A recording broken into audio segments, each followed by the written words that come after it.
Hey guys, tonight we begin with the intimate corners of Roman civilization. We're talking about what ancient Roman sex parties were actually like. So before you get comfortable, take a moment to like the video and subscribe, but only if you genuinely enjoy what I do here. And let me know in the comments where you're tuning in from and what time it is. It's always fascinating to see who's joining us from around the world. Now, dim the lights, maybe turn on a fan for that soft background hum, and let's ease into tonight's journey together. You didn't just attend one of these Roman parties. You were summoned, like a minor deity or a disappointing nephew. The invitation itself was a flex, a wax-sealed scroll implying, "We've chosen you, despite knowing everything about you." You arrive at the villa and immediately regret overdressing. Everyone looks effortlessly scandalous. You look like you wandered in from a toga sales conference. Too late now. The gates creak open, not ominously, more like they've seen things and are too tired to be dramatic about it. You step into the courtyard, where a discreet fountain gurgles in the corner like it's trying not to listen. Inside, servants move like trained shadows. They adjust cushions, pour wine, and somehow make you feel underdressed and overhydrated at the same time. A few nod at you with the same expression one might reserve for an anxious goat at a lion exhibit. The host greets you with that particular Roman smile, the one that says, "Welcome to my home. I hope you enjoy yourself, and please don't get anything sticky on the mosaic." You try to reply with equal dignity, but mostly just sweat slightly and bow too low. Around you, the elite of Roman society mingle. Senators, poets, philosophers, who haven't bathed in weeks, but can quote Plato mid-belch. A general walks by holding a goblet and the future of a small province. No one's actually doing anything scandalous yet, but everyone's thinking about it. Hard. You're guided to a couch. It's low to the ground, oddly angled and deeply suspicious. You recline awkwardly, trying to look like someone who attends these things often and definitely understands what's about to happen. You don't. The air smells of wine, roses, and ambition. Someone plays a lyre in the distance. Softly, tastefully, like foreplay for the ears. Everyone's waiting for the moment the evening tips. It hasn't happened yet, but it will. It always does. One of the slaves walks by carrying a platter shaped like something you're pretty sure shouldn't be edible. You pretend not to notice, and just like that you realize, this is less of a party and more of a power play, wrapped in silk sheets and whispered names. Let's be clear, Roman villa parties weren't come one, come all potlucks. This wasn't the kind of soiree where you show up with a bottle of wine and hope someone brought olives. No, this was an invite-only affair where your social rank mattered more than your personality. Luckily, Romans didn't really have personalities, just titles, togas, and suspiciously flexible morals. You didn't make the guest list because someone liked you. You made it because someone could use you, or at least count on you not to scream when things got theatrical. Take a look around. That senator in the corner? He passed 3 laws this year and 3 wives last week. He's seated next to a poet whose last public reading got banned for being too anatomically detailed. Across from them is a priestess who technically shouldn't be here at all, but rumour has it she's the emperor's niece, or ex, or both. It's Rome. No one here is random. Seating is an exact science. If you're near the wine, you're either the entertainment or the liability. If you're near the host, congratulations, you're being watched. You're not sure whether that's good or bad, but either way, sit up straighter.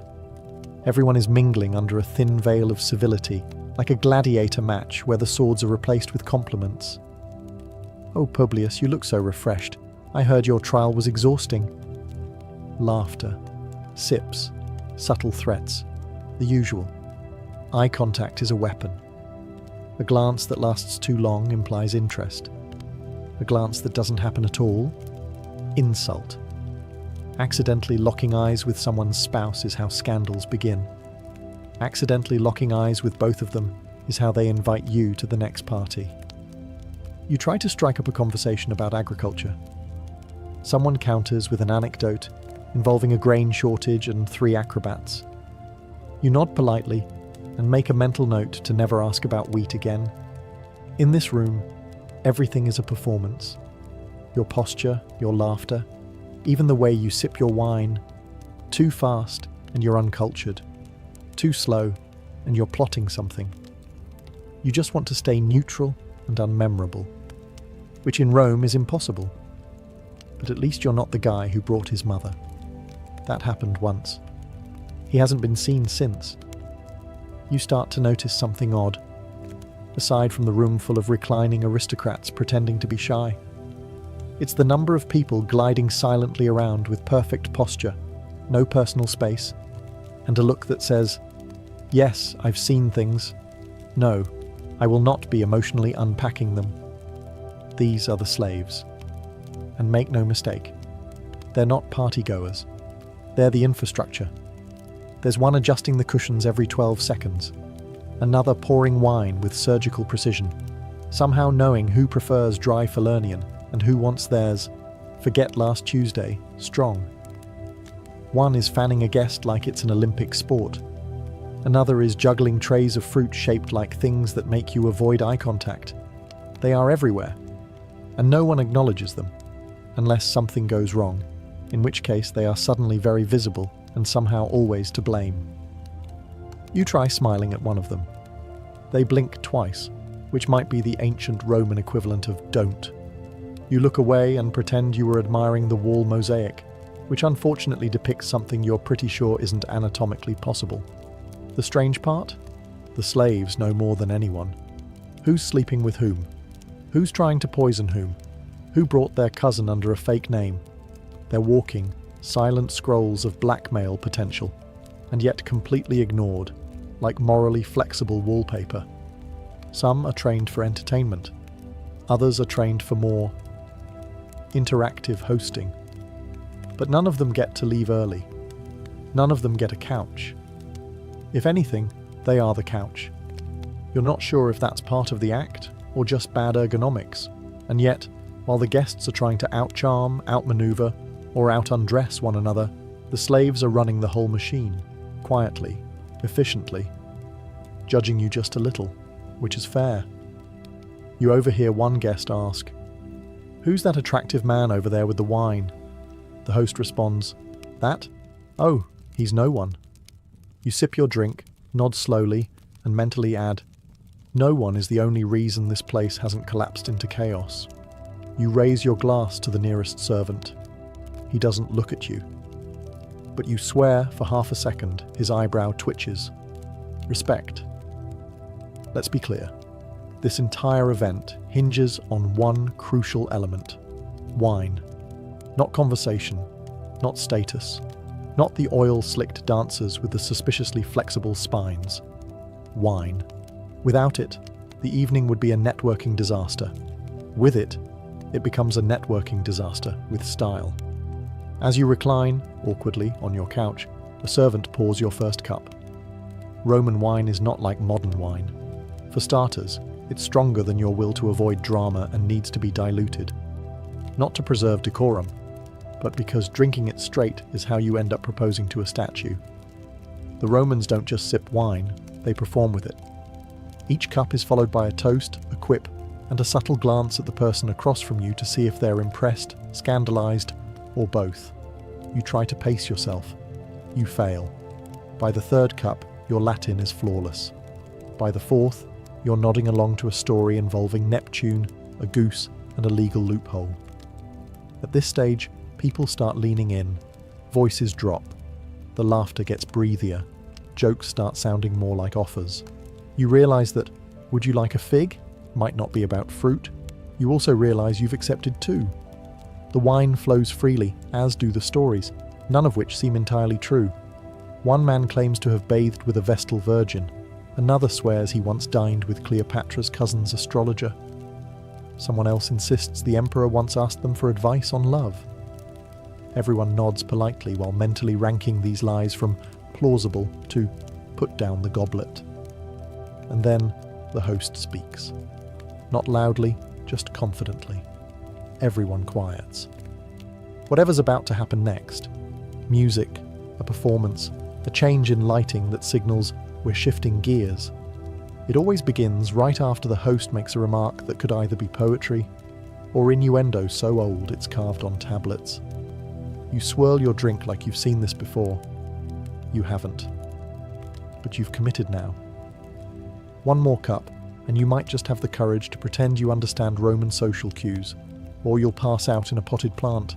Either way, you're part of the evening. By now, you've accepted that this party is operating under its own set of rules, one of which seems to be that nothing can just be food. Every platter that arrives looks like it came from an erotic sculptor, with too much time and access to fresh pastry dough. A tray of figs shaped like body parts. Oysters arranged in delicate, suggestive spirals. Bread loaves that clearly did not rise by accident. Even the honey cakes wink at you. You're not sure if you're supposed to eat them, admire them, or blush and politely excuse yourself. You reach for what looks like a cluster of innocent dates, only to find them stuffed with something squishy, tart, and suspiciously symbolic. No one seems fazed. This is clearly normal. Somewhere a senator is holding a sausage with the reverence of a sacred relic. He bites it with ceremony. You lose your appetite. Across the room, a woman is hand-feeding grapes to a reclining magistrate, one by one, with the sort of intensity usually reserved for hostage negotiations. Each grape disappears into his mouth like it's part of a ritual. He chews slowly, then praises the texture. You're not sure if he means the grape. The centerpiece is a roast, possibly a boar, possibly something else that had a name and regrets.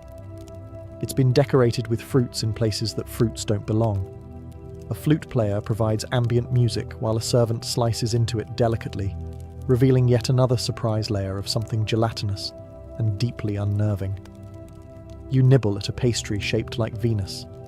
It tastes like almond and poor decisions. Meanwhile, the host raises a goblet and praises the cook. Everyone claps politely, as if they haven't just consumed an entire metaphor for Roman excess. The cook bows and retreats into the shadows, presumably to prepare dessert, which, if this pattern holds, will look like either an animal, a deity, or something that gets you fined in 3 provinces. And yet, despite the culinary chaos, the message is clear. This isn't just nourishment. It's theatre. It's symbolism. It's a very elaborate way of saying, we have too much money and no filter. You take another bite. It's spicy. Of course it is. Just when you think the evening can't get more interpretive, the lyre player changes tempo and the room collectively tilts. No one says, now the show begins, but somehow everyone knows. The host leans back. The wine is refilled. A performer steps forward. And suddenly you're at a talent show hosted by Dionysus on a dare. The first act is a dancer. She emerges from behind a curtain wearing silk, barely, and enough body oil to fry an entire fish market. She moves like gravity is optional and eye contact is punishable. You want to look away, but realise that would somehow be more awkward. So you nod along as if you understand the cultural significance of the part where she starts miming an eagle. Maybe it's mythological. Maybe it's allegorical. Maybe you're overthinking it and should just drink more wine. Next comes a man with a lute and no sense of shame. He sings an ode to Venus that rhymes love with dove and above, and somehow makes all 3 sound inappropriate. You clap along politely. Everyone else laughs like it's the funniest thing since the sack of Carthage. Then there's the juggler. He starts with fruit, moves on to knives, and ends with something you're pretty sure was illegal in Athens. The crowd gasps. You pretend this is standard weekend fare and try not to choke on a decorative almond. But the real highlight of the evening is always the theatrical reenactments. These are loose interpretations of mythology. Very loose. Loose, as in, are we sure this isn't just fan fiction with props? Tonight's performance is The Rapture of Ganymede, which you remember from school, or you thought you did. This version features interpretive moaning, 3 strategically placed laurel wreaths, and what appears to be a cameo by a man in a horse mask. Everyone claps when it ends. Even the flute player looks exhausted. You begin to realise the entertainment isn't here to distract from the party. It is the party. It sets the tone, opens the door, removes the last illusion of formality. After this, anything goes, and probably will. You sip your wine and applaud. You're not sure what you just watched, but it was Roman. There's a moment in every Roman evening when the vibe shifts from polite decadence to let's see what happens. That moment arrives precisely 4 seconds after someone jokes, "It's getting warm in here," and everyone chuckles, a little too eagerly. A few guests begin loosening their togas. Not all the way, not yet, but just enough to say, "I'm relaxed," without adding, "and available." Togas, for the record, are not easy garments. They're made of enough fabric to clothe an entire village and held together by sheer stubbornness. Watching a senator try to disrobe gracefully is like watching a swan trip over its own dignity. You glance around, unsure of the protocol. There's no official announcement. No trumpet sounds to signify time for revealing choices. It's just a subtle cascade. One bare shoulder, then another, then suddenly a full chest exposed under torchlight, glistening like it rehearsed for this. Nobody says anything outright, but the looks become more suggestive. Compliments flow more freely. A woman compliments a man's biceps with the same tone one might use for civic infrastructure. Strong, reliable, slightly intimidating. You try to remain cool, but now your own toga feels like a sweaty wool prison. Someone offers to help you loosen it. You politely decline and immediately regret it. Too hesitant, too shy, or worse, too sober. There's a fine art to undressing in this crowd. Too fast and you're overeager, too slow and you're repressed. The sweet spot is accidentally seductive while adjusting a sandal. Sadly, you land on stiff tax collector on holiday. Someone near you starts a toast to Bacchus, pleasure, and forgetting names. The laughter is genuine now, a little wild around the edges. The kind of laugh that says, "We all know where this is going, and we're pretending we don't." And still, no one breaks the spell. This isn't a sprint. It's a slow slide into something unspoken. The wine, the music, the candlelight, it all works together like a sensual conspiracy. You adjust your toga, raise your goblet, and smile at the person next to you. They smile back with the exact expression of someone who's about to suggest something outrageous, in Latin. By now, you've realized that nothing in this villa happens by accident. Not the wine, not the olives that somehow look like metaphors, and certainly not the flirting. Roman flirtation isn't loud or clumsy. It's not even direct. It's more like an Olympic event in subtlety, conducted through glances, veiled comments, and how you peel a fig. Yes, apparently, even your fruit technique is under surveillance. The woman across the room. She hasn't said a word to you, but she just brushed her hand along a silk curtain in your direction. You don't know what it means, but a nearby poet is nodding like he just saw a sonnet unfold. You attempt your own subtle move, reclining slightly to show confidence. Unfortunately, the couch cushion betrays you, and you sink too far, ending up in a pose best described as collapsed senator. Smooth. The man next to you chuckles, offers a hand, and says, "Don't worry, I once fell into a brazier trying to impress a vestal." Comforting? Maybe. Concerning? Definitely. You notice conversations have changed tone. Earlier, it was politics, philosophy, and who brought the best honeyed dormice. Now, it's all double meanings and vocal inflections. Would you like more wine? Could mean, do you want to sit closer? Or possibly, let's vanish behind that curtain and discuss Cicero, loudly. Body language is everything. A lingering touch on a goblet, a laugh that lasts one syllable too long, a shared glance at a performance where both of you definitely noticed the same scandalous prop. And through it all, no one rushes.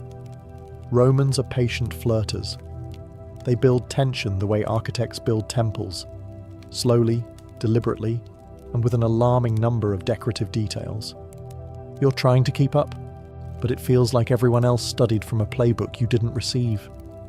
The innuendo is layered, the metaphors are confusing, and someone just used the phrase, plucking Jupiter's apple, with a straight face.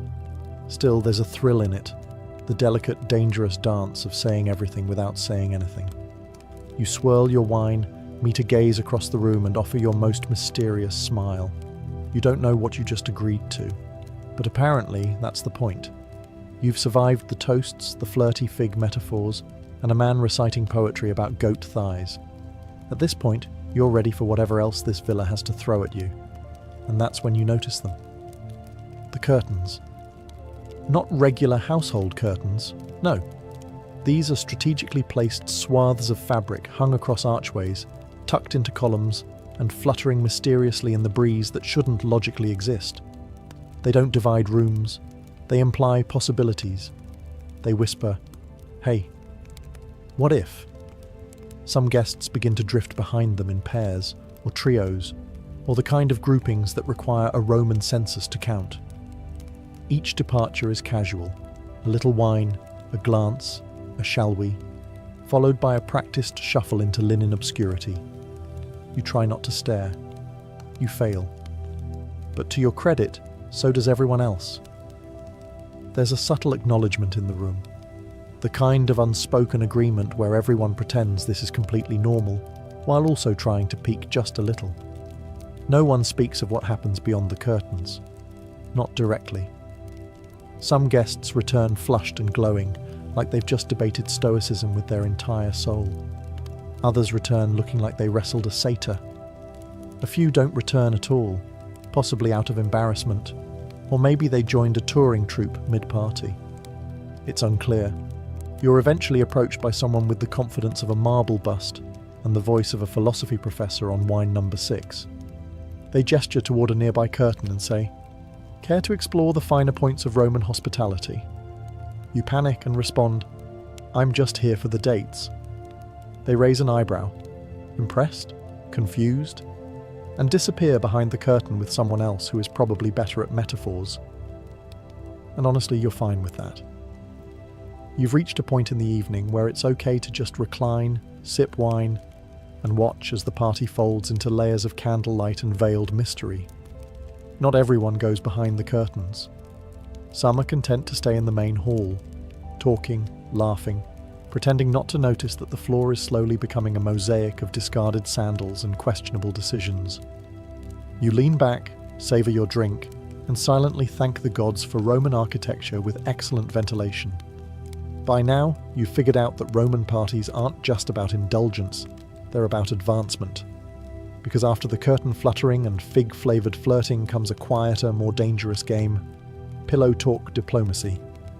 You see, while you were busy overanalyzing a grape's symbolism, others were forging the ancient version of LinkedIn connections, except in togas and usually horizontal. Behind those perfumed curtains, secrets are whispered, deals are struck, and somehow, someone's villa just got approved for renovation without going through the Senate. All while lying on a silk cushion that smells faintly of wine, ambition, and regret. You overhear a man saying, "Of course I support your cousin's candidacy," in the same tone one might use to offer a second serving of dormice.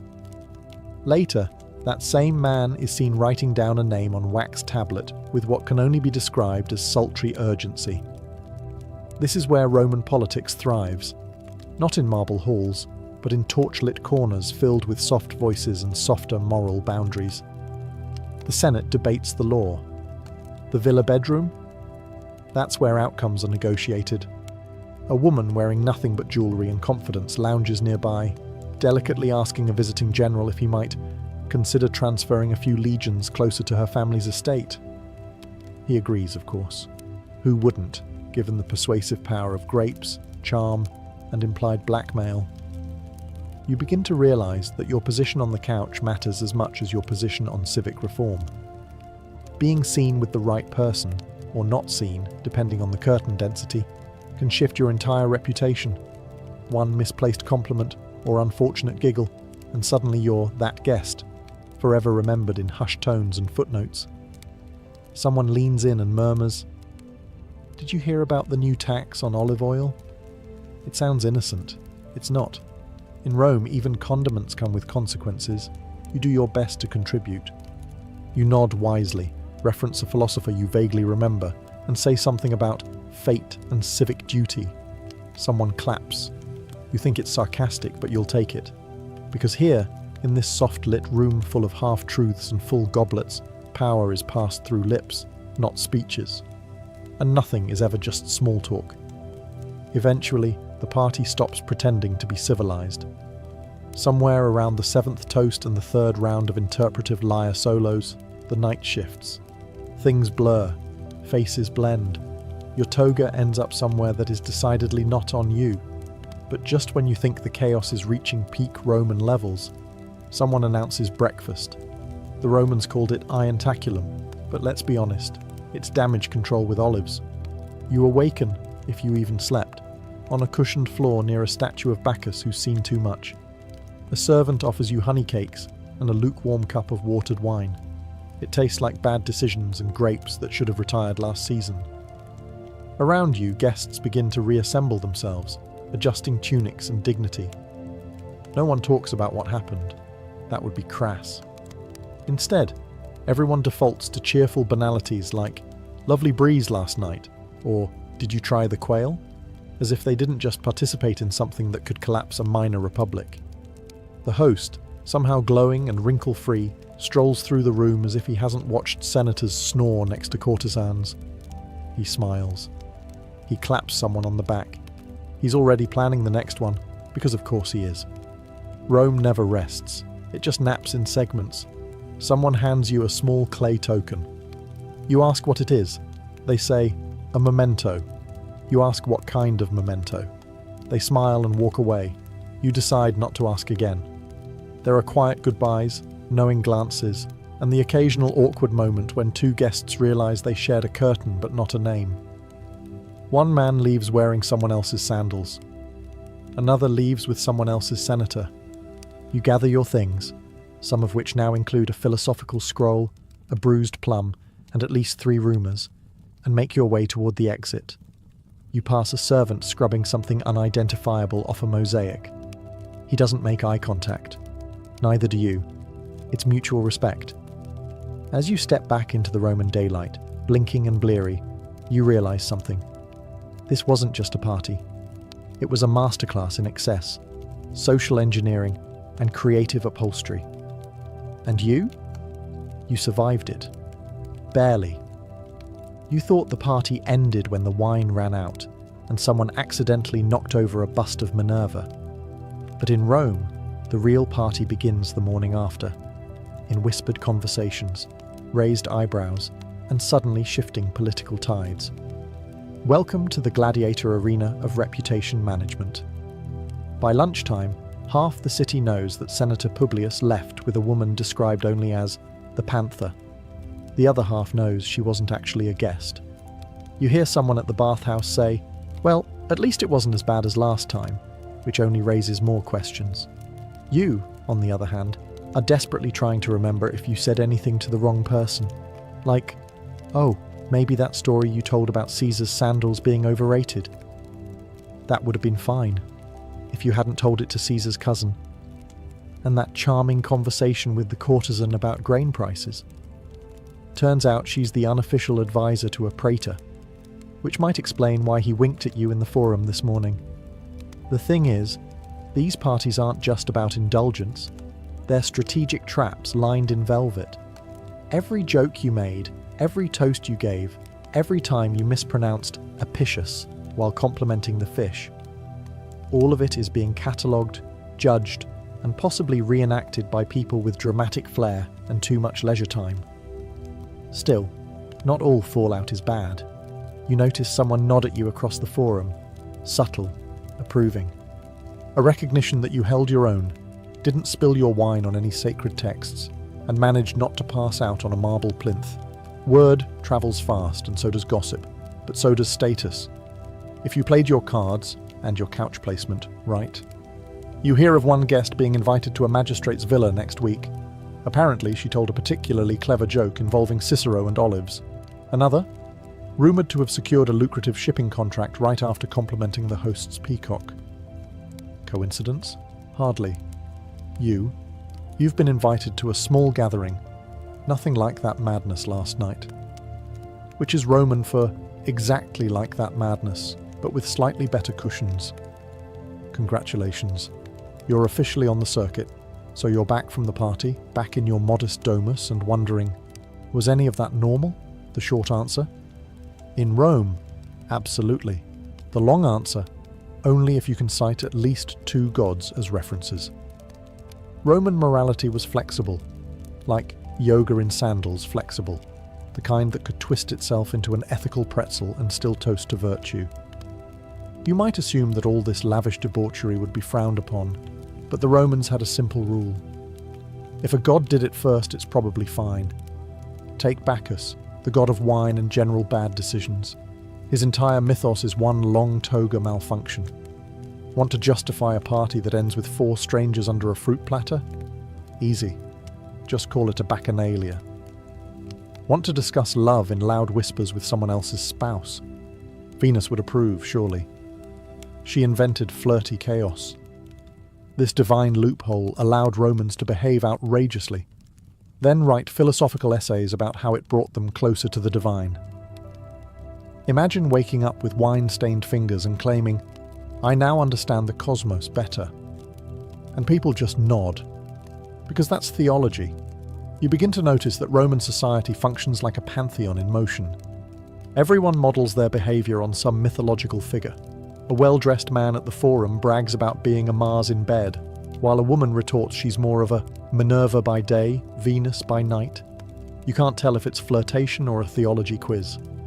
Meanwhile, Stoic philosophers wander the city insisting pleasure is a distraction from virtue, and then get caught sneaking into parties with philosophical interest. Hypocrisy? No. Just dual nature of man. Thank you very much. You finally ask a local if any of this ever causes scandal. He shrugs and says, only if you do it badly. Because the truth is, morality in Rome wasn't about abstaining. It was about style, discretion, and whether or not you quoted poetry while doing it. So you take comfort in the fact that if the gods themselves behaved like this, well, who are you to argue? You survived the wine, the curtain rooms, the poetry that bordered on felony, and now, weeks later, you've returned to the daily grind of Roman life. But something has changed. You're walking through the Forum, trying to haggle over olive prices, when someone whispers, "That's the one who quoted Horace while juggling grapes." You want to correct them. It was actually Virgil, and you only dropped one. But you let it slide. Why ruin a legend? Because that's what these parties are now. Legends. Not just to you, but to everyone who wasn't there. Which conveniently includes nearly everyone. The stories get wilder with each retelling. Someone says they saw a senator riding a peacock. Another swears there was a performance involving honey, masks, and philosophical roleplay. You know for a fact that the masks were optional. Of course, not all the legacy is flattering. Moralists start publishing scrolls with titles like The Decline of Virtue in the Marble Age and Toga Off, Empire Falls. Senators who participated issue vague denials while planning the next banquet. And every few months, an emperor threatens to ban immoral assemblies. Right before hosting one that includes imported flamingos and interpretive dance about the Punic Wars. But the truth is, these parties were never just about excess. They were a mirror. A warped, wine-streaked mirror reflecting Rome's greatest paradox. An empire obsessed with order, constantly seduced by chaos. The villas, the silk, the gods invoked between courses. They weren't distractions from Roman identity. They were Roman identity. The parties didn't mock the Republic. They were its natural extension, just with better lighting and worse decisions. Even as the empire changes, as marble fades and villas crumble, the memory of these gatherings lingers. In dusty scrolls, in gossip carved into bathroom walls, in that one statue of Bacchus that definitely looks too pleased with himself. And you? You're now part of that lore. A footnote in someone else's over-embellished story. Maybe they'll say you danced on a table. Maybe they'll say you debated Plato while balancing fruit on your head. Either way, you left an impression. And in Rome, that's the real legacy. So, here you are, back on your modest stone bench, sipping a lukewarm cup of watered wine, trying to piece together what, exactly, you just lived through. Was it a cultural event? A social trap? A toga-based fever dream? Yes, to all of it.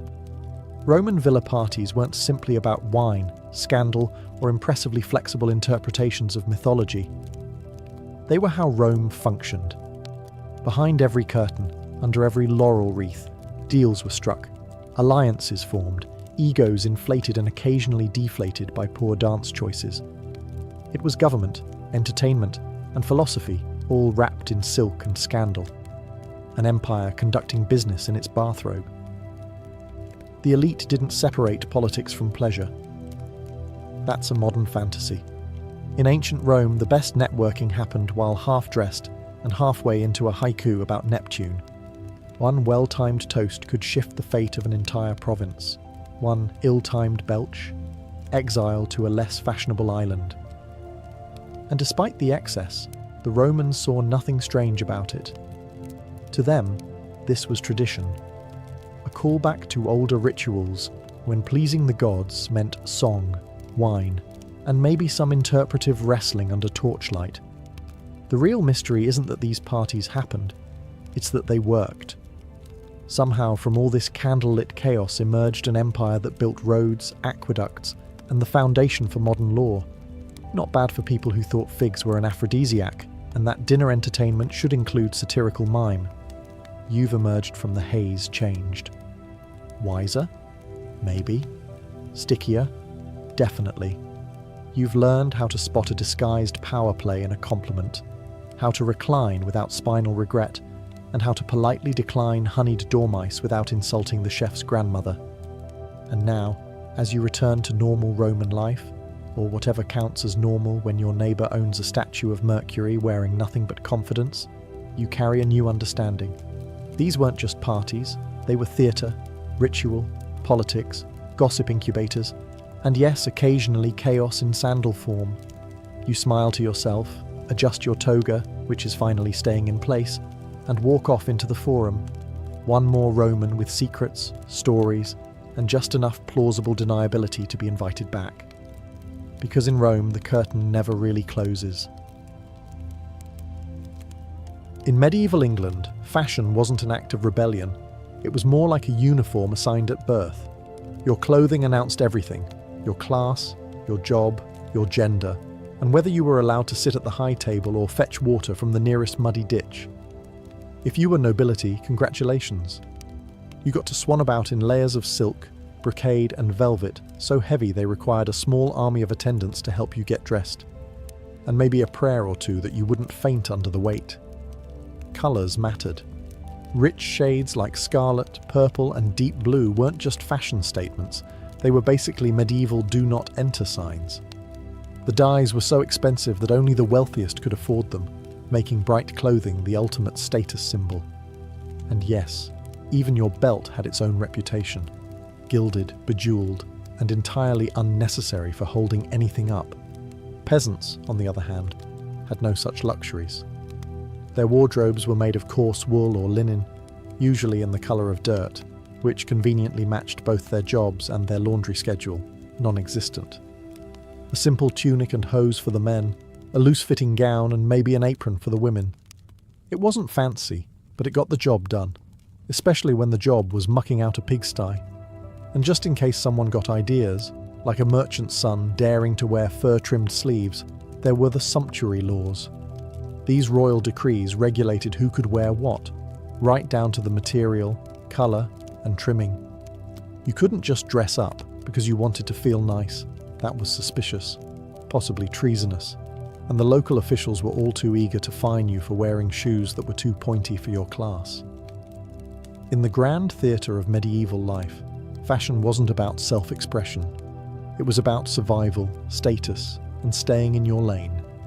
Your clothes spoke volumes, and if they said the wrong thing, someone in authority would remind you very quickly just how far down the feudal ladder you actually were.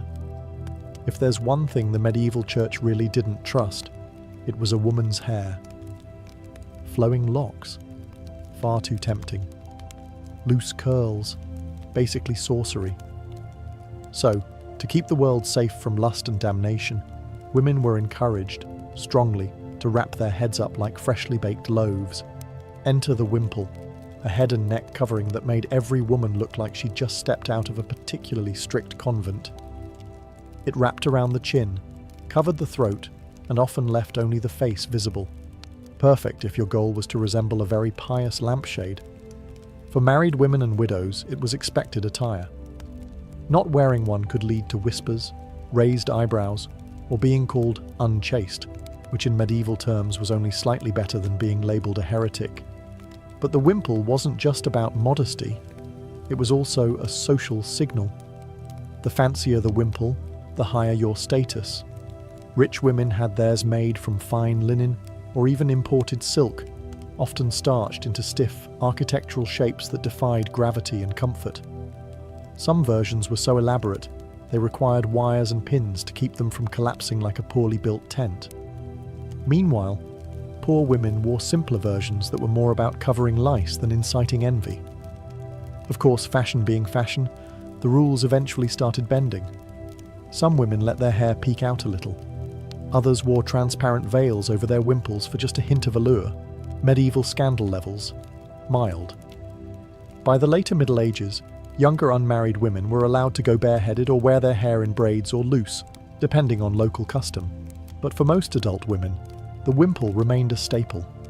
And in a world where people rarely bathed and lice were more common than spoons, covering your hair wasn't just religious, it was also practical.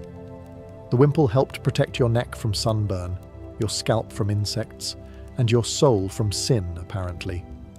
So, next time you complain about modern dress codes, just remember, there was once a time when leaving your hair uncovered was enough to get you judged, fined, or possibly exorcised. Let's talk about legs. Specifically, medieval men's obsession with showing them off, very tightly. While women were bundling themselves in layers of modesty, men in medieval England were stuffing themselves into hose, essentially medieval leggings that clung to every contour, leaving little to the imagination and even less to practicality. Originally, hose were two separate tubes tied to a belt, because nothing says fashion-forward like strapping your pants on with string. Over time, those two halves evolved into a single pair of tight-fitting trousers, usually made of wool. For the nobility, the colours were bright, the fit was snug, and the fabrics were expensive. For everyone else, the hose were functionalish, unless you needed to run, bend, or breathe. But here's where things take a turn. Enter the codpiece. You might think medieval fashion was all stiff collars and religious guilt, but somewhere along the line, someone looked at the area between the hose and said, "That needs attention." Originally, the codpiece was just a modest flap to bridge the gap between the hose. But by the 15th century, it evolved into a fashion statement, stuffed, padded, sometimes even jeweled. Because apparently, men will always find a way to turn pants into a peacocking contest. The codpiece also had a practical function. Let's say you're a knight, you've got armour on, you're at war, and suddenly, nature calls. That little flap? Very handy, but fashion ran with it. Some codpieces were shaped like small purses, others were large enough to store a dagger or some spare coins, which is either resourceful or completely unhinged. As with most trends, sumptuary laws eventually stepped in to say, that's enough. Excessively large or flashy codpieces were frowned upon, though enforcement was inconsistent at best.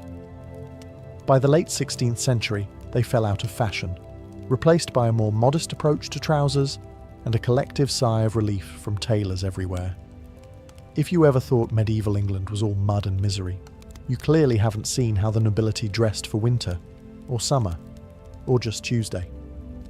Because when it came to flaunting wealth, fur and feathers were the medieval equivalent of posting yacht photos on social media. Let's start with fur. This wasn't just about staying warm, It was a full-blown fashion arms race. Ermine Vere, that's squirrel but don't tell anyone, and miniver were the prized pelts of the upper crust. Lining your cloak with fur wasn't just cozy, it was a loud, visible declaration that you didn't milk your own cows. In fact, the rarer the animal, the more important you seemed. Some lords draped themselves in exotic furs imported from the Baltic, all while pretending it was just something they had lying around. Feathers were another hot item, not for warmth, but for flair. A plume in the cap signalled status, especially if it was from something exotic like an ostrich or peacock. Now, considering there weren't many ostriches running around Yorkshire, this was strictly high-end accessorizing. Knights wore them in their helmets, and courtiers pinned them to their hats like they were trying to win the medieval equivalent of a runway challenge. Of course, with all this flaunting, the sumptuary laws made another appearance. These laws didn't just regulate fabric and colour, they also limited what animals could legally grace your shoulders. If you were a merchant who suddenly developed a taste for ermine, you might find yourself fined, or forcibly defluffed. Only royalty or high-ranking nobles were allowed to swan about in certain furs. Everyone else was supposed to stick to rabbit, sheep, or whatever died near the road. And let's not forget the moral panic. Clergy regularly preached that luxury clothing, especially fur and feathers, led to vanity, pride, and presumably the collapse of civilization. But as usual, those warnings were ignored the moment someone saw themselves in a mirror. If you've ever complained about modern fashion being uncomfortable, allow us to present the poulaine, a medieval shoe so long and pointed, it could have doubled as a weapon or a makeshift compass. Before poulaine madness took over, shoes in medieval England were relatively simple. The average person wore turn shoes, soft leather footwear stitched inside out and then flipped right side out for durability.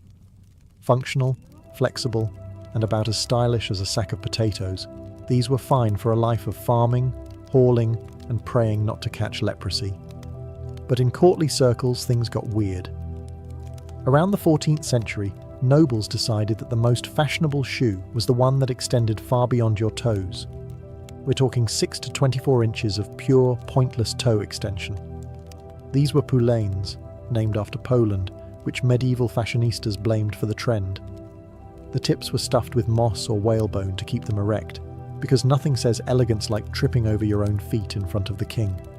Naturally, the longer your shoe, the higher your status. Why? Because no one doing actual labour could possibly walk around with clown-length footwear.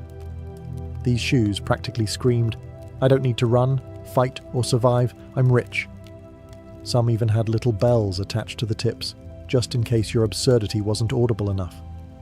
As expected, the church was appalled. Preachers condemned poulaines as sinful, vain, and a sign of moral decay. The government agreed, and sumptuary laws were passed to restrict their length, particularly for the middle class, who were beginning to adopt the style. But, like all banned fashion, the more people were told no, the more they pointed their shoes at the heavens and said, "Watch me." Eventually the trend, like most impractical footwear, went out of style. People remembered they had to walk places, and possibly fight, and maybe climb stairs without impaling themselves. But for a glorious, ridiculous moment in fashion history, pointy shoes ruled the land. And while no one can quite explain why people wanted their toes to look like fencing swords, it's comforting to know that fashion has always involved a healthy dose of delusion. We often think of armour as practical gear, something to stop arrows, deflect swords, and help you survive a Tuesday afternoon battle. But in medieval England, armour wasn't just about protection. It was also a high fashion statement. And yes, knights cared deeply about their drip. A basic suit of armour? Good. A custom engraved gilded set with fluted breastplates and polished elbow guards that could blind the enemy? Even better. For the upper crust of chivalry, armour was tailored like a Savile Row suit. Artisans spent weeks, sometimes months, crafting pieces that were not only functional, but fabulous. Because if you were going to die in battle, you might as well look stunning doing it. And let's not forget heraldry. Shields and surcoats bore bold colours and family crests, lions, dragons, fleur-de-lis, or just aggressive-looking birds. These weren't just identifiers in the chaos of war. They were branding.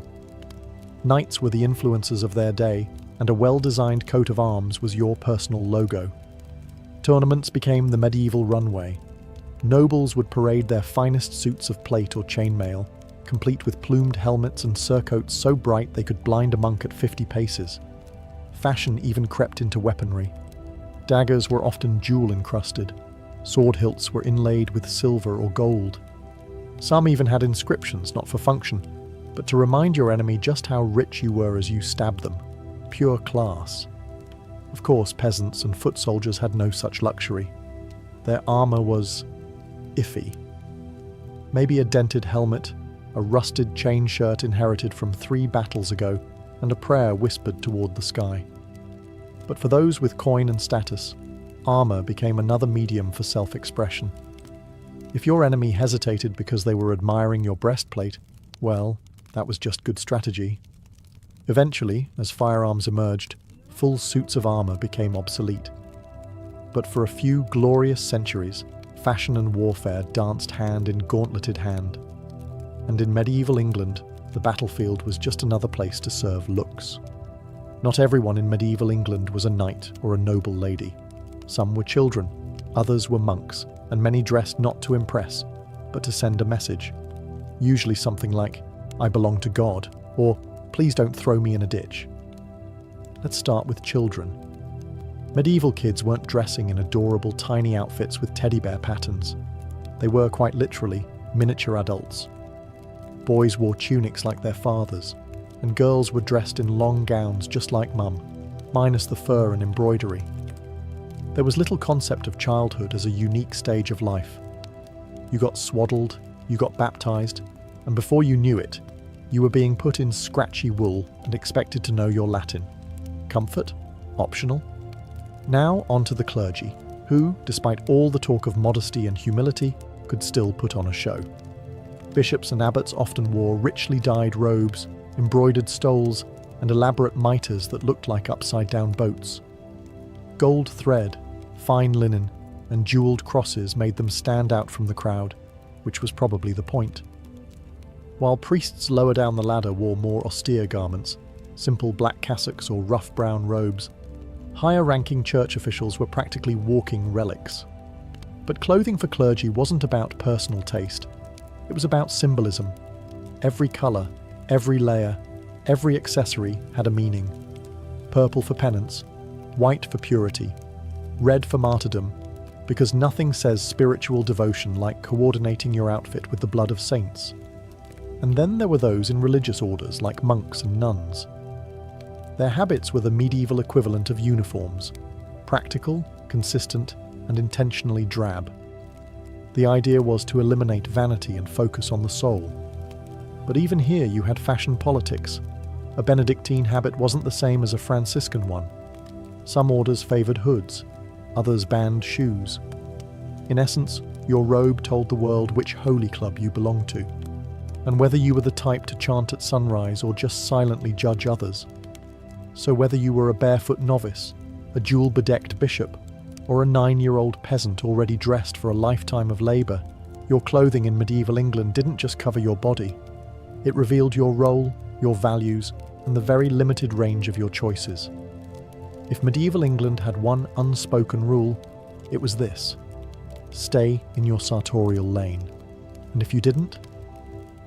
The Crown was ready with a tidy little tool called the sumptuary law, a royal decree that basically said, "Nice shoes, too bad they're illegal." These laws weren't subtle.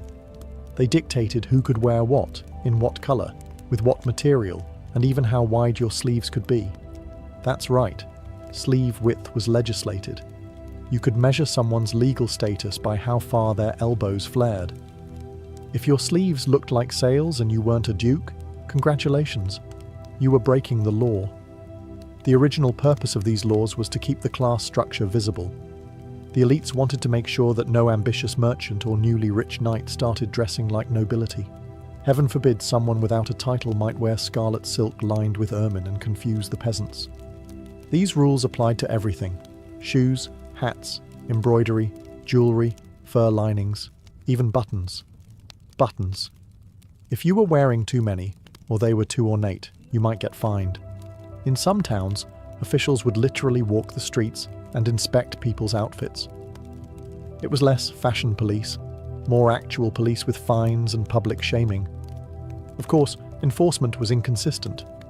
Some laws were passed and promptly ignored, while others were taken deadly seriously. One tailor's apprentice was famously jailed for wearing a silver-buckled belt reserved for minor gentry. His defense? It was a gift from my uncle. The judge was not impressed. But here's the irony. The more the laws tried to restrict fashion, the more obsessed people became with pushing the limits. Loopholes were invented, tailors got creative. A banned fabric? No problem, just dye a legal one to resemble it. Forbidden furs? Hide them in the lining. Sumptuary laws tried to keep society neat, tidy, and visually stratified.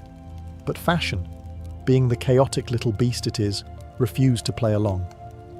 People found ways to signal status, even without breaking the rules, through subtler cuts, regional trends, or just sheer confidence. Because in medieval England, dressing above your station wasn't just a style choice. It was a rebellion wrapped in velvet, and sometimes sewn shut with gold thread. Medieval fashion may seem like a far-off curiosity, something best left to tapestry reenactors and Renaissance fair vendors, but its influence still lingers in ways that are sneakier than a monk's vow of silence. For starters, the medieval obsession with clothing as identity, still very much alive. Today we might swap ermine-lined cloaks for tailored suits or designer logos, but the idea remains. We dress to be seen, to belong, or to subtly, or not so subtly, show off. That instinct to communicate power, piety, or rebellion through fashion? The Middle Ages had it down centuries before Instagram got the memo. Take academic robes, for example. That billowing black gown you wear at graduation? That's straight out of a medieval university, where scholars dressed like monks, because in many cases, they were monks. Those long hoods, tassels, and colour-coded stripes all descend from clerical dress codes, just modernized to make you look scholarly without making you take a vow of poverty. Even today's wedding dresses, those flowing white gowns that look straight out of a fairy tale, have roots in medieval ceremonial wear.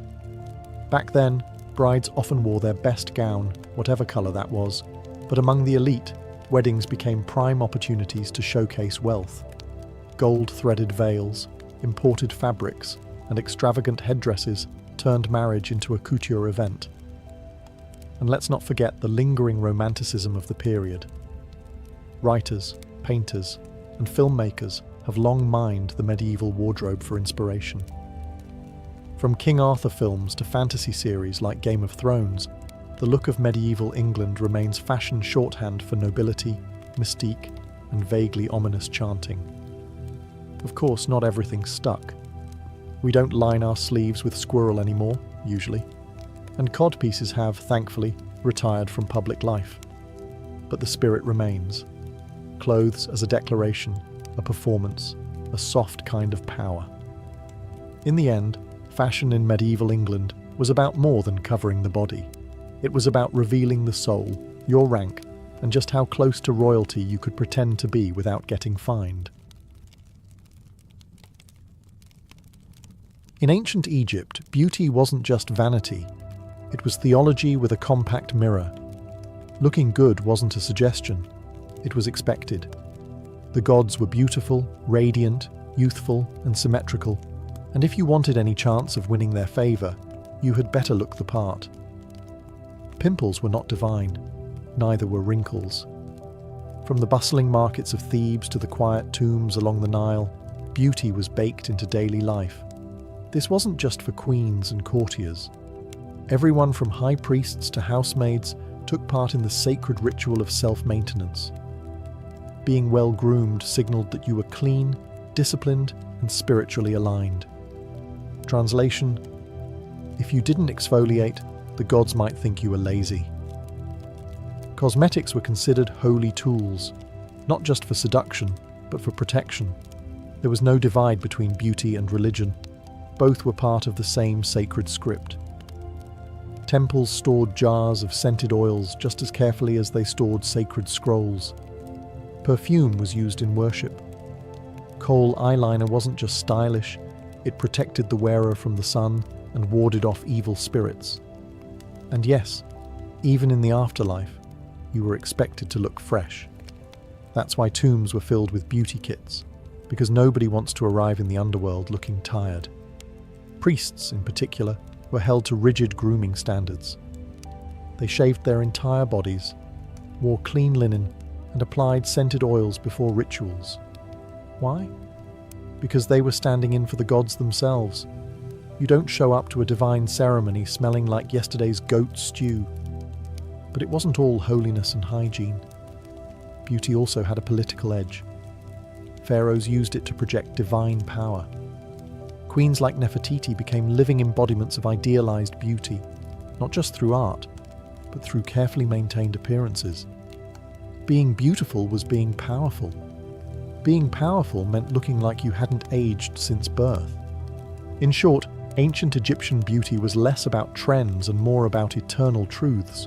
It wasn't about impressing your date, it was about aligning your body with cosmic order.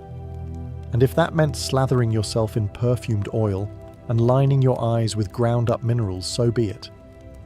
You may think smoky eyeliner is a modern invention, but ancient Egyptians had it mastered over 4,000 years ago, and they didn't even need a YouTube tutorial. The iconic black lines seen on statues, murals, and mummies weren't just for drama. That jet black pigment? It was kohl, and it was everywhere. Men, women, and even children wore it. Not because they all secretly aspired to be Cleopatra, but because kohl had serious multitasking powers. First, it was practical. The Egyptian sun didn't play around, and the dark pigment helped reduce glare and shield the eyes. Basically, ancient sunglasses in paste form. Made from galena, a mineral rich in lead sulfide, kohl also had antibacterial properties. Science actually backs this up. Studies have shown that trace amounts of lead can stimulate the body's immune response, helping prevent eye infections. In short, it looked good and it worked. But in true Egyptian fashion, there was more going on than meets the eye, literally. Kohl had spiritual significance too. It was believed to protect against the evil eye, a malevolent curse delivered through a dirty look. Lining your eyes wasn't just stylish, it was spiritual armor. Children were often marked with exaggerated eyeliner for extra protection, especially during festivals or travel. Application was an art form. Kohl came in decorative containers, and applicators ranged from simple sticks to ornate wands made of bone or metal. You'd dip it in the powder, lick it or moisten it with oil, and then carefully apply the mixture to the upper and lower eyelids. Ancient eye makeup, 50% glamour, 50% warfare prep. And Egyptians weren't subtle about it. Eyes were elongated and exaggerated to mirror the Eye of Horus, a symbol of divine protection, healing, and royal power. So even if you didn't own land or servants, your eyeliner could still say, "I'm channeling divine energy. Back off." If the eyes were outlined with kohl to invoke the gods, then the cheeks and lips were painted to look like you were blessed by them. Ancient Egyptians didn't shy away from colour, especially not red. And their go-to beauty product? A bold, earthy pigment called red ochre. Red ochre was ground from naturally occurring iron-rich clay and mixed with fat, gum, or resin to create a smooth paste. The result? A vibrant crimson tint that could be applied to both lips and cheeks. Think of it as the original multi-purpose stick, part lipstick, part blush, all drama. Now, why red? In Egyptian symbolism, red represented life, vitality, and passion. Everything a healthy, beautiful person should exude. Pale skin might have been fashionable in later centuries, but in ancient Egypt, colour meant strength. A bit of crimson on your face told the world, "I'm alive, desirable, and probably favoured by the gods." And this wasn't limited to women. Men, especially of noble or royal rank, used red ochre as well. Pharaohs, priests, and elite partygoers would show up to ceremonies and banquets with perfectly tinted lips. In fact, art from the New Kingdom often shows both genders with that signature reddish pout. If you were wealthy, you were rosy. If not, you probably blended into the sand. Application wasn't subtle either. No blending, contouring, or nude tones here. Egyptians believed in visibility. If you were making offerings to the gods or just showing up to a dinner party, your face needed to pop. For special occasions, the red pigment might even be layered or mixed with a touch of gold dust for extra divine flair. Of course, not all cosmetic concoctions were safe. Some poorer quality rouges contained ingredients that were harsh or even toxic, especially for those who couldn't afford the high-end imports. But beauty in ancient Egypt was often worth the risk, because looking radiant was tied to status, health, and even your chances of a pleasant afterlife. Ancient Egyptians didn't just want to look divine, they wanted to smell like it too. And in a world where the sun baked everything and daily showers weren't exactly a thing, fragrance became both a luxury and a necessity. Enter perfumed wax cones and aromatic wigs, two of the most delightfully bizarre inventions in beauty history. Let's start with the cones. These weren't just fancy hats. They were made of scented animal fat or beeswax mixed with essential oils. Lotus, myrrh, frankincense, and cinnamon were common favourites. During festivals, feasts, or religious ceremonies, guests would place these cones directly on their heads. Over the course of the evening, body heat would slowly melt the wax, releasing its perfume. Picture a slow-dripping air freshener, but chic. Now, before you worry, no one just slapped a wax lump onto their bare scalp. Most Egyptians, particularly elites, shaved their heads for cleanliness and comfort. Then, they donned finely made wigs, which acted as both status symbols and practical platforms for melting cones. These wigs weren't your average Halloween costume variety. They were masterpieces made from human hair or plant fibers, intricately braided and styled to show off wealth and sophistication. Wigs were so important that many tombs included at least one in the burial goods.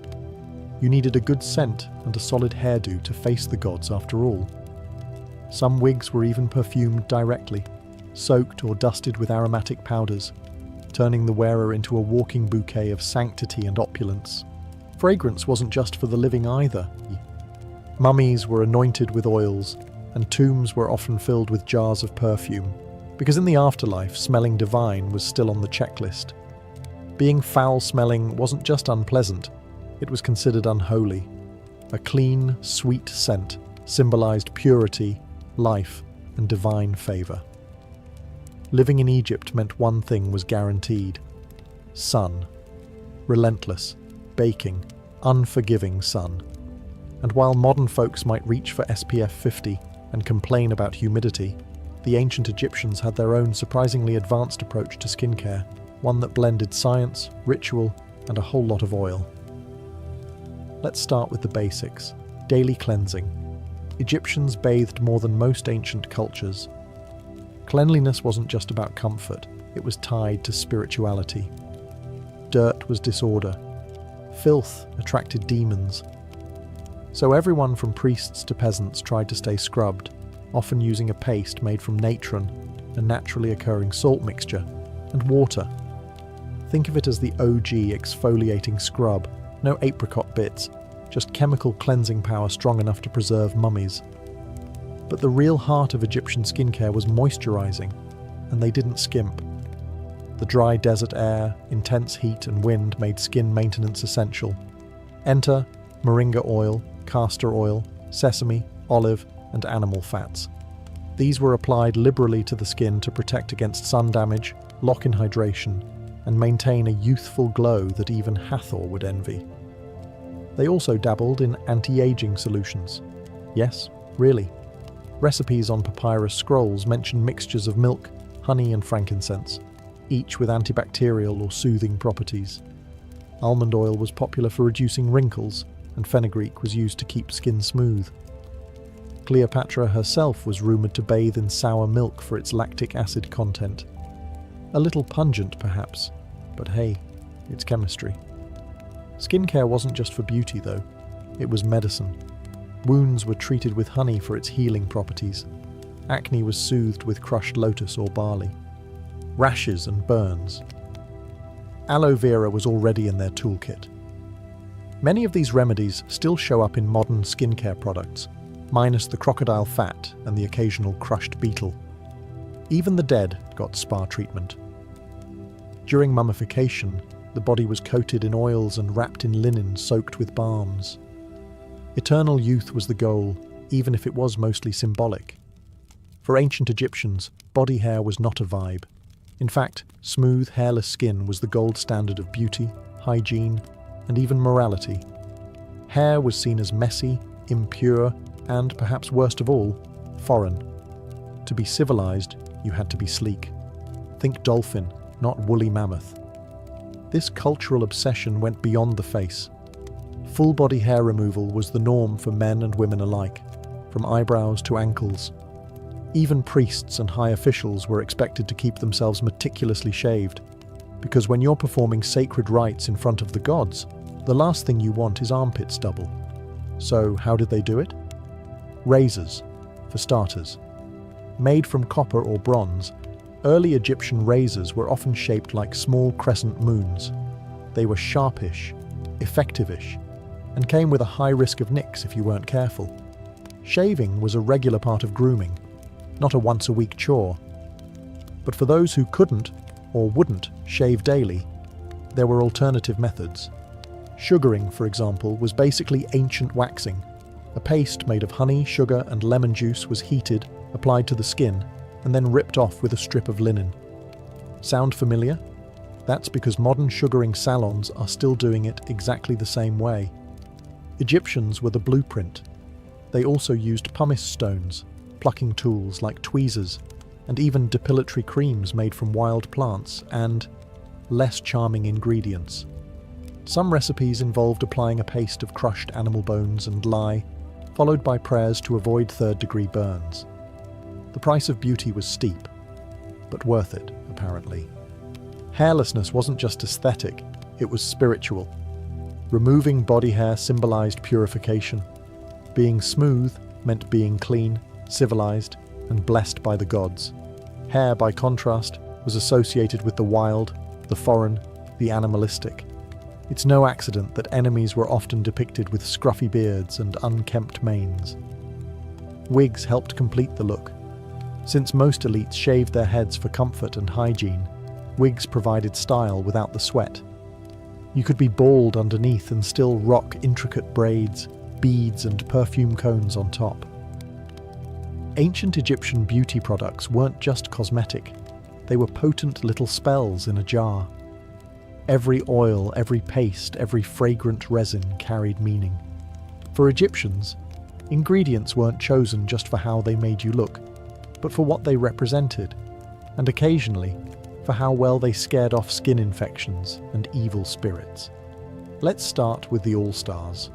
Frankincense and myrrh weren't just for sacred ceremonies or future biblical cameos, they were skin saviors. Frankincense was burned for its aromatic smoke, ground into powder for masks, or mixed with oils to rejuvenate skin. Myrrh, sticky and golden, had antiseptic properties and was used to treat wounds, soothe wrinkles, and even embalm the dead. In other words, it was anti-aging to the extreme. Then there was honey, a natural moisturizer, antibacterial miracle, and all-around MVP of the ancient beauty world. It was mixed into masks, applied to acne, or layered over chapped lips. Want softer skin?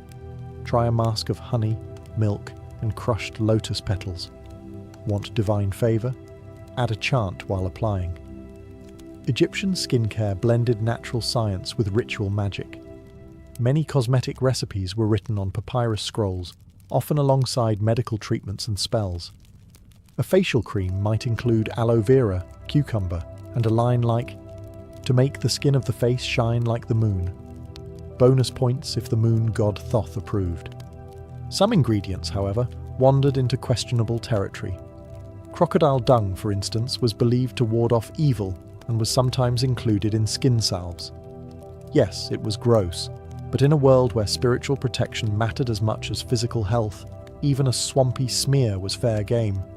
There were also love potions disguised as perfumes, anti-aging balms whispered over by priestesses, and makeup formulas passed down through generations. Beauty was chemistry, but also ceremony, a daily ritual that blended aesthetics with divine energy. These sacred mixtures weren't just about looking good. They were about aligning yourself with cosmic forces, keeping your body, your spirit, and your reflection in harmony with the gods. It was skincare meets spirituality, with a touch of drama and maybe a bit too much galena. When we think of ancient Egypt, we picture pyramids and pharaohs, but behind the scenes, a booming beauty industry was quietly at work. And no, this wasn't a few villagers trading face masks at the market. This was a full-scale economy built around oils, perfumes, pigments, grooming tools, and the eternal quest to look like you had divine ancestry. Merchants along the Nile specialized in cosmetics, selling everything from perfumed balms to jars of coal and red ochre. These weren't just homemade mixtures either. Some ingredients were imported: frankincense from Punt, myrrh from Nubia, and exotic oils from across the Mediterranean. If you had money, you had access to the ancient world's most luxurious beauty products. And if you didn't, you probably just crushed some local herbs and hoped for the best. Cosmetic jars and vessels were art forms in themselves. Rich Egyptians stored their makeup in alabaster containers, carved ivory boxes, or faience pots shaped like deities or lotuses. Having beautiful packaging wasn't just a flex, it was part of the ritual. You didn't slap on eyeliner from a clay pot. You honoured your face with a touch from a hand-carved cosmetic spoon, shaped like a swimming girl or a gazelle. There were even professional beauticians. Yes, ancient glam squads. Elite women had servants trained in grooming, perfuming, hair maintenance, and cosmetics. These attendants weren't just applying lipstick, they were keeping up a sacred standard of appearance. Priests had their own grooming regimens too, often maintained by temple workers, because even communing with the gods required a smooth chin and a well-oiled scalp. And let's not forget the role of beauty in death. Tombs of the wealthy often contained full grooming kits, ensuring that the deceased could continue their skincare routine in the afterlife. It wasn't just about vanity. It was about arriving before the gods looking fresh, fragrant, and fully moisturized. In short, the ancient Egyptian beauty industry wasn't a side hustle. It was a pillar of society, woven into religion, status, trade, and daily life. Looking divine wasn't optional. It was an enterprise, and business, quite literally, was eternal. In most cultures, death is where skincare stops. In ancient Egypt, it's where it went pro. The pursuit of beauty didn't end with your last breath. It entered its final, most glamorous phase. Because if you were going to face the gods, the afterlife, and eternal judgment, you'd better look like a freshly anointed deity, not a tired soul from the desert. The mummification process was part sacred rite, part full-body makeover. First, your body was cleansed and shaved. Yes, even in death, hair removal was a must. Then came the oils. The embalmers anointed the skin with perfumed balms, resins, and spices. Myrrh, cinnamon, frankincense. Not just to preserve the flesh, but to restore the deceased's divine glow. Looking like a desiccated prune was not acceptable in the field of reeds. Next, cosmetic touches. Eyelids were often painted with kohl. Lips might be tinted with red ochre, and cheeks rouged to simulate life. Bodies were wrapped with intention, each layer of linen sometimes inscribed with protective spells or soaked in scented oils. If you'd been wealthy in life, your tomb likely held a full makeup kit, jars of unguents, mirrors of polished bronze, even perfumed cones for the scalp. Because you never know when Osiris might call you to a banquet. Tomb paintings reinforced this beautified ideal. The deceased were never depicted as old, wrinkled, or frail. Instead, they appeared forever young, toned and radiant, often shown in idealized clothing, with perfectly painted faces and flawless skin. Eternal beauty wasn't a metaphor, it was the goal. Why all this effort? Because appearance was status, even in death. The gods were flawless. If you wanted to join them, you had to match their aesthetic. The more polished and perfumed you were, the more likely you'd pass through the weighing of the heart with grace, and maybe a little divine envy. So while today's skincare routines promise ageless radiance, ancient Egyptians were already chasing it thousands of years ago, with sacred oils, ritual pigments, and enough eyeliner to outlast an apocalypse. In the land of the Nile, beauty was never fleeting, it was eternal. She didn't volunteer. No one did. The calling of a Vestal virgin wasn't about passion or personal devotion. It was about being born into the right family, with the right body, at the right time. Somewhere between the ages of 6 and 10, a Roman girl could suddenly find herself torn from her parents, placed in ceremonial white, and told she now belonged to the goddess Vesta. The selection process was brutal in its perfectionism. Candidates had to be freeborn, physically flawless, and the daughter of 2 living parents in good social standing. If your father had ever sold fish, or your mother once sneezed during a ritual, forget it. Rome wanted girls who were pure not just in body, but in bloodline and household reputation. The choosing took place under the watch of the Pontifex Maximus, the chief priest of Rome. He would publicly touch the chosen girl, declaring her captured, an ancient ritual echo of wartime spoils.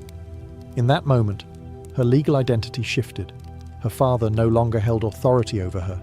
She became property of the state, sworn to 30 years of service in the Temple of Vesta. Imagine the confusion of a 9-year-old girl taken from the warmth of her mother's arms and placed in a marble sanctum where silence was sacred and mistakes could bring divine wrath. Her long hair was cut, her tunic changed, and her name forgotten. She would no longer be herself. She was now a Vestal, guardian of the eternal flame, symbol of Rome's survival. To outsiders, she was revered, even envied. Vestals were above the law, could own property, and walked through the forum accompanied by lictors like senators. But make no mistake, this was a golden cage, a life shaped not by choice, but by ritual. Her girlhood ended with ceremony, and what followed was a life of cloistered privilege, immense responsibility, and a vow of chastity so sacred that breaking it meant death. She was chosen to serve the gods, but first she had to leave herself behind. The first time she crossed the threshold of the House of the Vestals, it must have felt like stepping into another world. Behind her, family, childhood, identity. Ahead, silence, discipline, and sacred fire. Nestled beside the Temple of Vesta in the Roman Forum, the House of the Vestals was both sanctuary and prison. Marble columns surrounded a serene courtyard filled with statues of past priestesses. The statues weren't decorative, they were reminders. These were the women who had served faithfully, kept their vows, and earned eternal honor. Or, if their statue was missing, well, everyone knew what that meant. The daily life of a young novice began with training. The first decade of service was for learning, rituals, chants, purification rites, and the exacting care of Vesta's eternal flame. That fire wasn't symbolic. It was a living representation of Rome's heartbeat. If it went out, people panicked. Wars were started. Heads rolled. And someone, probably her, would take the blame. Discipline was absolute. Vestals had to be silent when required, speak when commanded, and act with flawless decorum. Even laughter was regulated. Novices rose at dawn, bathed in spring water, and dressed in a white linen gown secured with a band of wool, symbolizing chastity and purity. A crimson sash hinted at their sacred status, and their hair was bound in intricate styles passed down for generations. She lived with 5 others, each at a different stage of service. There were elder Vestals, serious, composed, and frightening in their authority.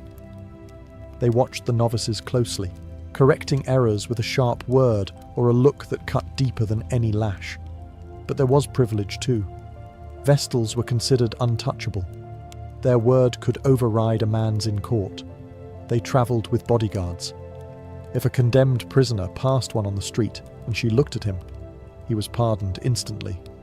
That kind of power was intoxicating, even for a girl still learning her place. Still, it was a life of paradox, immense honour and suffocating expectation. For now, she was just beginning, learning the language of the gods, mastering the rhythm of ritual, and trying not to trip in her ceremonial sandals.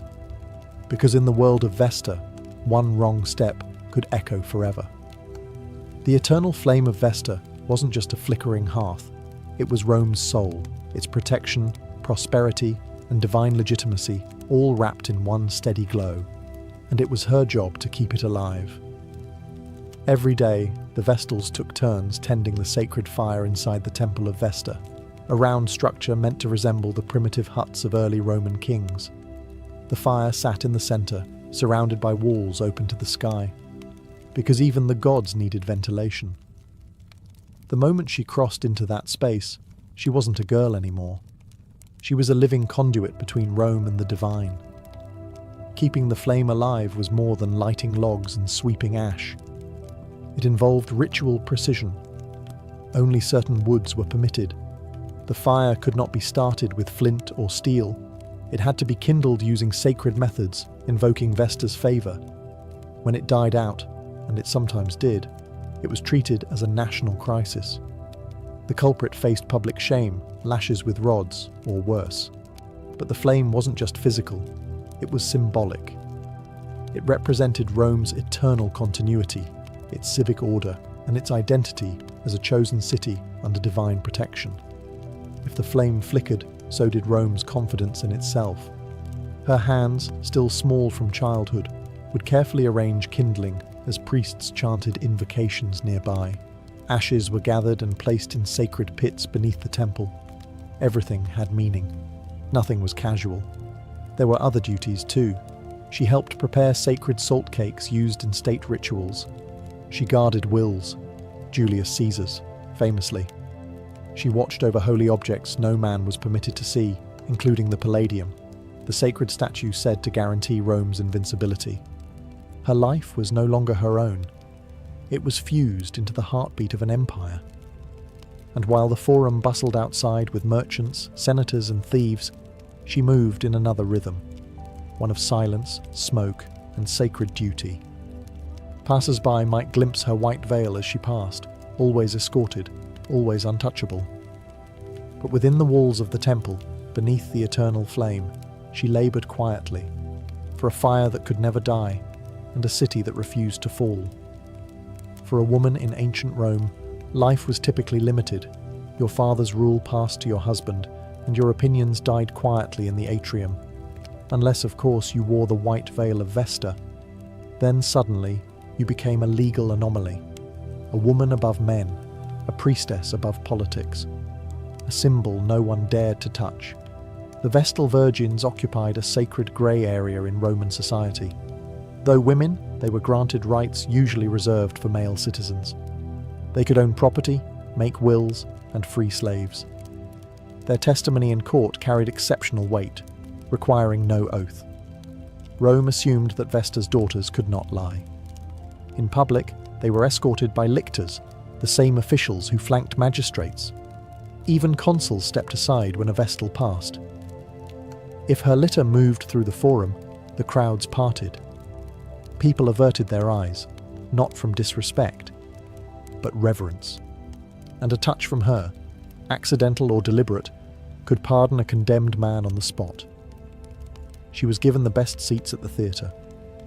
She dined at the emperor's table. She sat in the imperial box during gladiatorial games, flanked by senators who would never dare to address her without formal permission. Her presence alone was considered auspicious, and her appearance was just as symbolic. The infula, her sacred headdress, marked her as consecrated. The stola, pure white, proclaimed chastity. Her shoes, bound in red leather, were ceremonial, meant for walking paths that no ordinary woman ever would. Inside her private quarters, she lived better than most Roman matrons. The house of the Vestals had multiple floors, gardens, fountains, even personal slaves. It was a cloistered life, but not a deprived one. She was exempt from the burdens of marriage, childbirth, and male authority. But there was a catch. All of it, the lictors, the land, the untouchable dignity, was balanced precariously on a single condition: that she remain pure. Not just untouched, but untouched in body, thought, and behaviour. Her power was absolute, but so was the fragility of it. Because in Rome, one whisper of impropriety could collapse an entire life of sacred privilege. The pedestal was high, but the fall was catastrophic. It began with a vow that could silence rooms. 30 years, an entire lifetime for some, devoted to chastity, ritual, and discipline. Spoken once, it was binding. No loopholes, no takebacks. From the moment she whispered her promise to Vesta, her body and will were no longer hers. The structure of the vow was rigid, almost militaristic. The service was divided into 3 decades. The first 10 years were for learning how to tend the flame, recite the rites, prepare the sacred meals, and behave with the stillness of a marble statue. These years were marked by instruction, correction, and observation. She was the student, silent, watchful. The second decade was for service. Now a fully trained Vestal, she was entrusted with the most sacred tasks. She could tend the fire alone, oversee temple rituals, and even supervise new initiates. She was the flame's guardian and Vesta's human representative in the beating heart of Rome. The final 10 years were for teaching. She became the elder, passing on the rituals to a new generation of novices. Her voice, once timid, now echoed with quiet authority through the stone halls of the temple. This was as close as a woman in Rome could come to leadership without invoking scandal. But behind the order and prestige was an invisible strain. 30 years of absolute celibacy. Not just in deed, but in reputation. A flirtatious glance, an unchaperoned walk, a rumour whispered too loudly. Any of these could unravel everything. And there were no second chances. If she broke her vow, or was even believed to have done so, the punishment was not symbolic. It was fatal. Some Vestals bore the burden proudly, others withered under it. But none could escape it. Their vow was both a crown and a collar, elevating them above all women while locking them in a role more rigid than any marriage. Only after completing all 30 years was she free. Free to marry, to own a house, to re-enter society, though few did. Most remained alone, known forever as the women who had once been sacred. For 3 decades, she belonged to a goddess. After that, the world didn't quite know what to do with her. On the surface, the life of a Vestal was wrapped in beauty, ceremonial garb, marble halls, incense trailing through sacred air. But beneath the veil of divine service lay a world defined just as much by fear as by faith. Rome relied on ritual to maintain cosmic balance. If the gods were pleased, crops grew, armies won, and the city thrived. If they weren't, well, fires broke out, omens darkened the sky, and disasters followed. And so, every ceremony had to be perfect, every word pronounced with precision, every gesture exact. The Vestals were at the centre of this cosmic contract. A single misstep wasn't just embarrassing, it was sacrilege. Even high-ranking priests were afraid to offend them. They represented Vesta, and Vesta was not known for mercy. When a Vestal approached a sacrificial altar, no one spoke. When she made offerings, the city paused. It wasn't just respect. It was a deep, superstitious awe, the kind reserved for lightning and oracles. But their presence wasn't always comforting. A Vestal's gaze could grant mercy, but her withdrawal could doom you. The people feared her power because it was pure, divine, and, most dangerously, female. She lived outside the normal hierarchy, bound to no man. In a society that controlled women's roles carefully, this independence was both admired and feared. During public ceremonies, especially the Vestalia in June, citizens flocked to the temple. Bakers unbarred their ovens. Matronae walked barefoot to offer prayers for fertility and hearth. And there she stood, central to it all, performing rites passed down for centuries. But always with the knowledge that any mistake, any missed chant or poorly timed movement could be seen as an omen. And omens had consequences. The weight of this responsibility never lifted. Vestals might seem serene, gliding through rituals with ethereal calm, but underneath was a tightrope walk, always under scrutiny. One error could bring not just personal disgrace, but a public sense of doom. Their life was not one of quiet meditation. It was high stakes, high visibility, and no room for error, because to be a Vestal was to walk the boundary between divine order and human catastrophe, one ceremony at a time. To the Roman mind, few crimes were darker than a Vestalis unchaste. Her vow of purity wasn't just personal, it was woven into the fate of the city itself. If she broke it, or was even suspected of breaking it, the punishment wasn't just severe. It was designed to terrify. The logic was brutal. A Vestal's body belonged to Vesta. Violation of that body meant violation of the goddess, which meant divine punishment for all of Rome.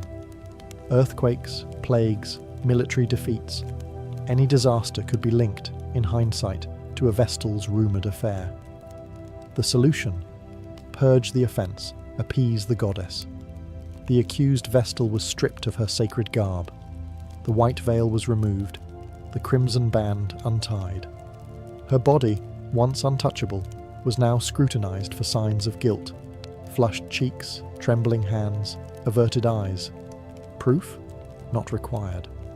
Suspicion was often enough. And the punishment? Burial alive. Roman law forbade spilling a Vestal's blood. So they found a loophole. She would be lowered into an underground chamber just outside the city walls, in the Campus Sceleratus, the field of the wicked. There she would find a small room with a bed, a lamp, and a loaf of bread. Symbolically, it wasn't murder. Realistically, it was a slow death in darkness. The procession was public, silent, grief-stricken.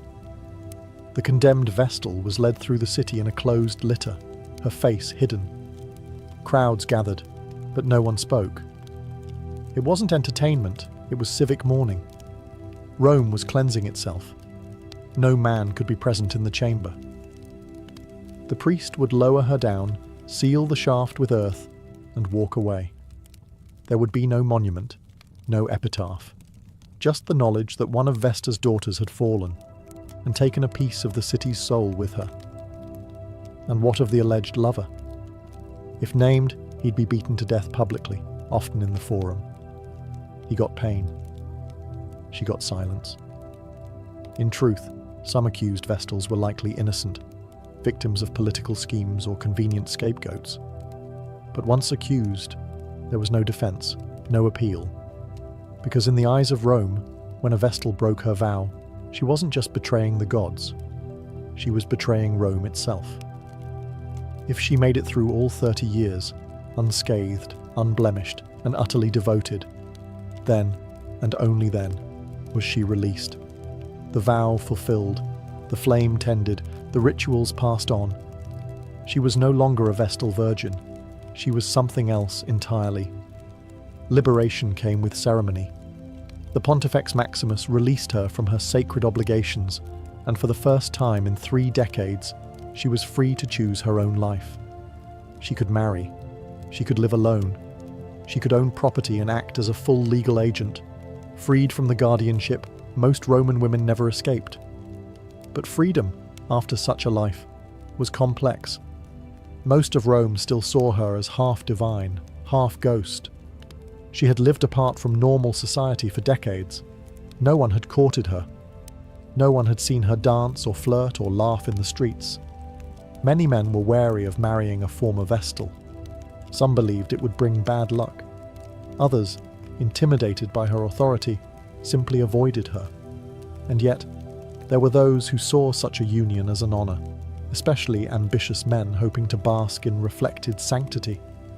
Marrying a former Vestal was like shaking hands with the gods. She brought status, wealth, and a name that Rome would never forget. But for the Vestal herself, adapting to life beyond the cloistered temple could feel disorienting.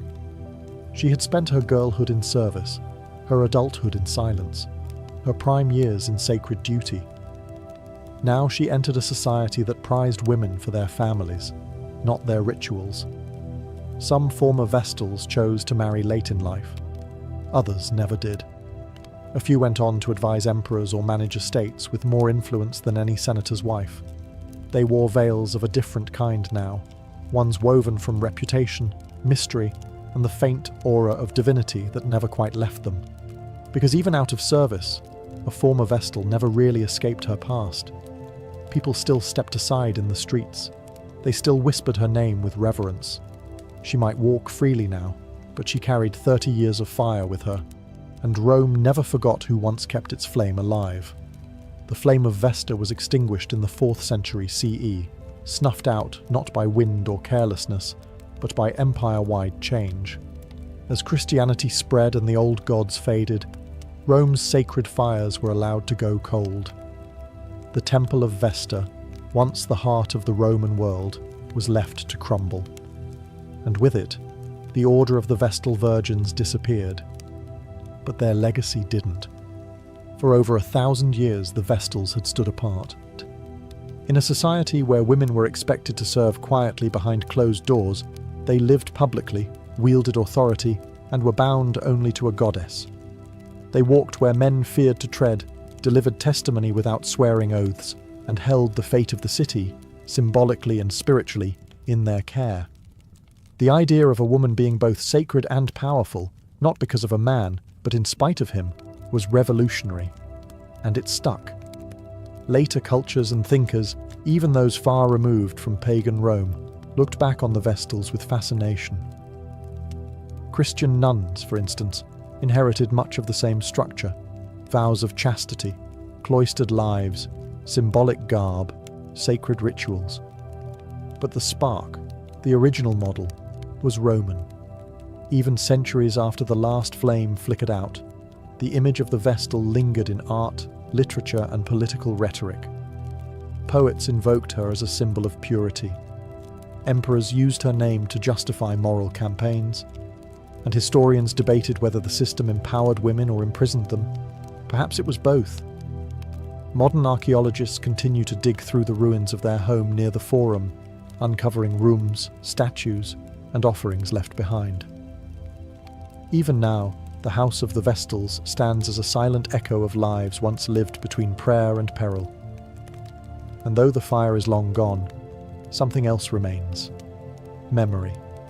Of women who defied the norms of their time, who walked the edge of privilege and punishment, who held Rome's soul in their care, and sometimes paid the ultimate price for it.